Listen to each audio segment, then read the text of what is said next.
guys, and welcome to my channel. Today I'm bringing you some more high-end DIYs, but these are trash to treasure. For the very first one, I'm starting off with this styrofoam cut pieces. I had my husband cut them into slices. He sliced a medium styrofoam sphere and a small styrofoam sphere.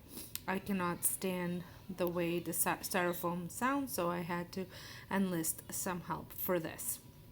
So I'm using a Rust-Oleum spray paint in yellow and just giving a good coat of spray paint on both sides of these slices. I also want to mention that this video is part of a challenge that is hosted by Jamie from Board or Bananas. Jamie has several channels, so I will have all of them linked in the description box, as well as the playlist for this challenge. Once these pieces have dried, I move them inside and start with painting. I am using acrylic paint and several different sizes of paintbrushes to add design to these. If you haven't figured out what I'm doing yet, I am creating some of those lemon slices. So I played around with a couple different ways to do this, and I think the last one that I did was probably the best and the easiest way to add the design onto them. I'm not sure if I had mentioned, but the challenge that I'm part of is called Flippin' Friday, and we are supposed to be flipping something that we had thrifted. Now we are in shutdown still, so I wasn't able to go get any new supplies, but I had several of them on hand that I had thrifted a while back, and some of them I have upcycled again in these projects just because they weren't working for me the way they were. So as you can see, I completed one and then I move on doing all the rest of them.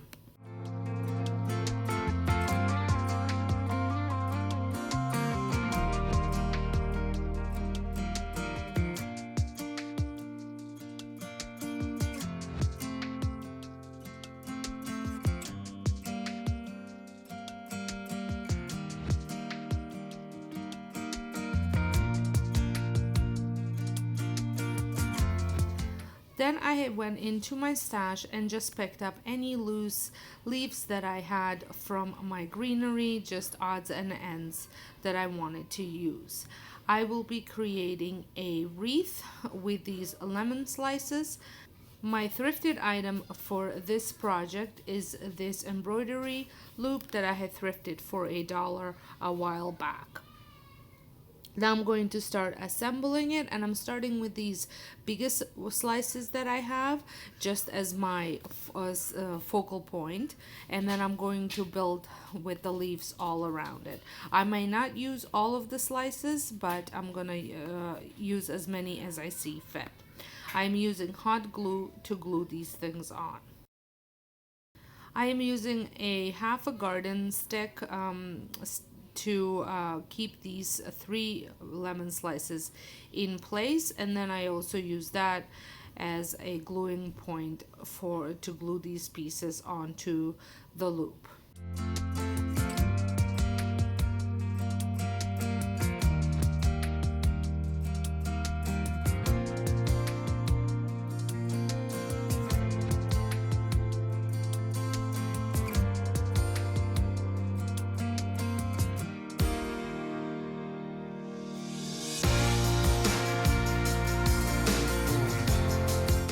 If this is your first time stopping by my channel, welcome. My name is Sonja, and on my DIY channel you will find tons of trash to treasure makeovers along with some furniture upcycles and Dollar Tree DIYs.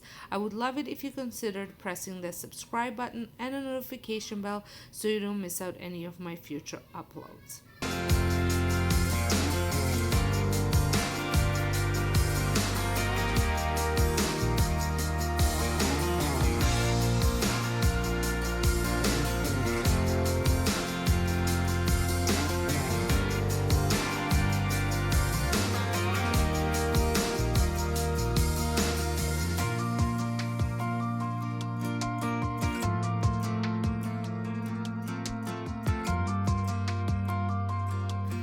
I truly love the way these lemon slices ended up looking on this embroidery loop, and I think this will look amazing on in my kitchen on top of my hooded fan.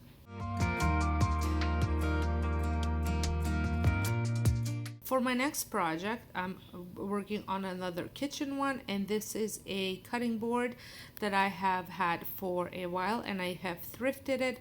I think it was around $4 or $5, and I wasn't working for me the way I had it, so I took it out into the garage and I sanded it down. And when I took all the paint off, I proceeded to staining it, and I'm using one of my favorite stains that I use in almost all of my projects, and it is the dark walnut from the dollar store and more.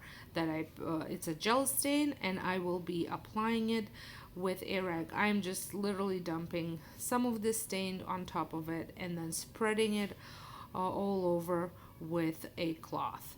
And you want this cloth to be lint free, so that way you don't end up adding extra texture to your board. I'm not worrying about staining the back, however I am staining all the sides of it. I absolutely love this stain. I think it looks really good, and it is at this time a perfect match to go in my kitchen. I am planning on using this in my kitchen, obviously, and I will be adding some letters to it using my Cricut machine, which I will show you in just a second. But I think, like I said, I just love this stain. Do you guys have a product that you absolutely love using all the time? I have made the design for my Cricut machine on Canva, and I had uploaded onto my Cricut project maker, and I'm just cutting it out on white vinyl and using transfer tape to transfer it onto the board. And those of you that had watched my last Cricut video, you will be very pleased to see me using the scraper, and it did work much better than just my hand, back of my hand.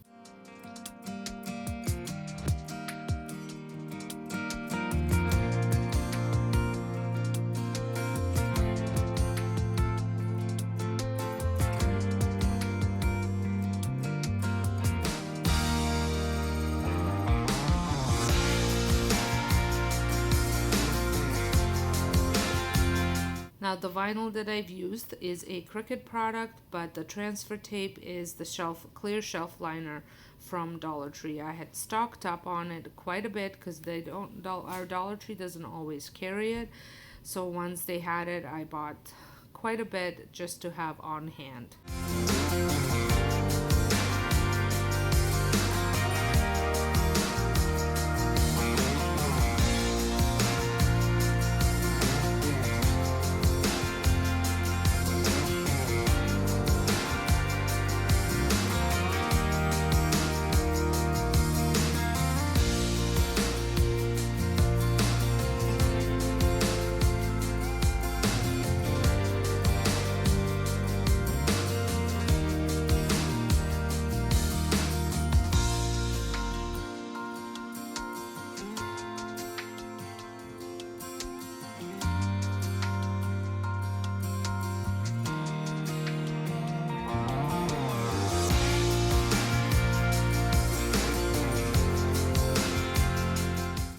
I love how simple and beautiful this sign turned out, and I'm planning on using it, putting it above my sliding door in the kitchen or my dinette area.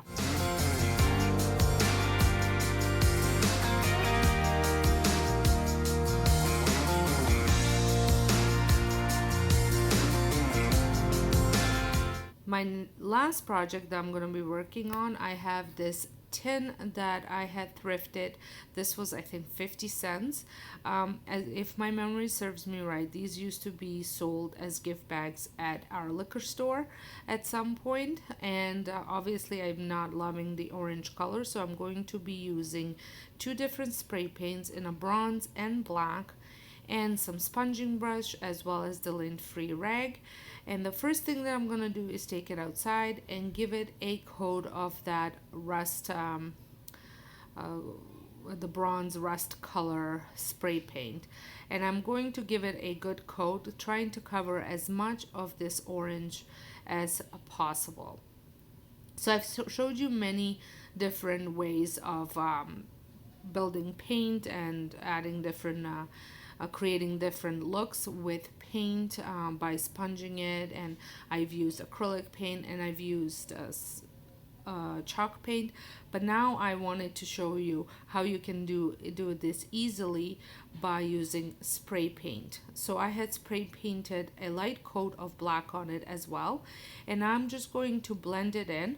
But I was finding that there wasn't enough black, so I ended up just spray painting the rag and dabbing it on to the bucket. And I just did this all over until I achieved the right rust look that I was going for. I wanted it to look like this has been around for a very long time, and give it that aged rust look. I'm also using a sponge brush as well. So here it is. It was a little bit tricky because, as you know, the spray paint can get quite tacky, but I think it turned out really nice. I think the bronze gives it that aged rust look that I like, and the black just kind of softened everything out. And now I'm going to move on and doing some writing. I was gonna use my Cricut machine, but then I thought I just want to show you how you can easily add letters without the Cricut machine as well if you don't have one. Obviously, my writing's not as neat as the machine would cut, but I figured for what I'm writing on, if you went out and bought flowers and they were in these buckets, they would most likely be handwritten on there anyways, because people would just write stuff on and not use a machine to cut letters. So I thought this was appropriate to just write it out, and I am using my chalk marker that I picked up at Dollar Tree. I love using this. I have it in gray as well as black, and it just writes on literally everything.